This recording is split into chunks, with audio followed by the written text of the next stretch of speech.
નમસ્કાર મિત્રો, હું આજે સાપુતારામાં વહેલી સવારે આવ્યો છું. એકદમ અહીં ખુશનુમા વાતાવરણ અને સરસ બધું જોવાલાયક સ્થળો છે. અમે આજે અહીંયા હટ્સ એન્ડ હન્ટર્સ રિસોર્ટ કરીને છે, જે એક ટેન્ટ સિટી તરીકે પણ ઓળખાય છે. તો ટેન્ટ સિટીમાં આવ્યા છીએ. જેને નેચર લવર હોય અથવા તો શાંતપ્રિય વાતાવરણ હોય ને, તો એ લોકોને અહીં બહુ જ આનંદ આવશે. ચોક્કસપણે બહુ મજા આવશે. અહીંયા લગભગ 15થી 20 નેચરલ જે જંગલની વચ્ચે લાગે એવા સરસ ટેન્ટ આવેલા છે.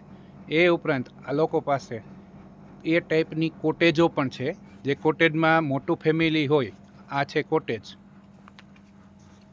જુઓ.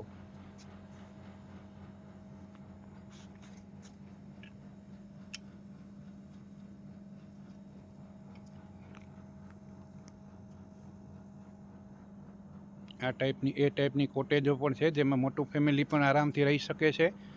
ગરમ પાણી, એકદમ ચોખ્ખાઈ, બધું જ વ્યવસ્થિત આ લોકોનું છે. એ સાથે આ ટેન્ટમાં પણ સેમ વસ્તુ છે. ટેન્ટમાં તમને ખાલી નોર્મલી એસી ને એવું નથી મળતું, બટ અહીંયા એસીની જરૂર પણ નથી. એકદમ ખુશનુમા અને ઠંડકભર્યું વાતાવરણ રહેશે.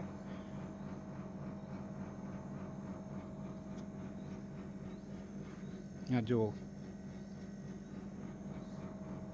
જેને જેને જેને લીલોતરી, પછી નેચર લવર, શાંતપ્રિય વાતાવરણ, આ બધું જોતું હોય, એ અહીં હટ્સ એન્ડ હન્ટર રિસોર્ટમાં ચોક્કસપણે એકવાર આવી જાય. મેં મારું બુકિંગ ફિરંગી અડ્ડા ઓવરસીઝ વડોદરાથી ખ્યાતિબેન ભટ્ટ દ્વારા કરવામાં આવેલું છે. ખ્યાતિબેન ભટ્ટનો પણ નેચર બહુ જ સરસ છે, અને તેમણે પણ વ્યવસ્થિતપણે મારું બધું જ સેટિંગ કરી આપ્યું છે. તો પ્લીઝ એકવાર ફિરંગી અડ્ડા ઓવરસીઝ વડોદરામાં પણ કોન્ટેક કરજો ખ્યાતિબેનનો. એમનું તમને કોન્ટેક ફેસબુક, ઇન્સ્ટાગ્રામ બધેથી મળી જશે. અહીં હટ્સ એન્ડ હન્ટર્સમાં ફૂડનું પણ બહુ જ સરસ છે.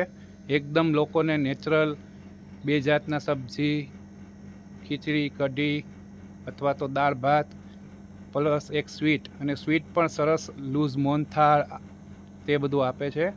એકદમ સરસ આ લોકોનો સ્ટાફની સર્વિસ પણ સારી છે.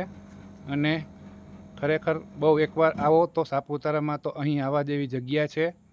તો પ્લીઝ હટ્સ એન્ડ હન્ટર્સ રિસોર્ટમાં આવજો. અને પ્લીઝ ખ્યાતિબેન ભટ્ટ વડોદરા ફિરંગી અડ્ડા ઓવરસીઝ, એમનો કોન્ટેક કરીને આવજો. એમની જે છે સેટિંગ બહુ જ સરસ કરી આપે છે, અને તમને ખરેખર બહુ મજા આવશે. તો મારો અનુભવ તો બહુ જ સારો રહ્યો છે અહીં. તમે પણ એકવાર ચોક્કસપણે કોન્ટેક કરીને મિત્રો અહીંયા આવજો. જય શ્રી કૃષ્ણ.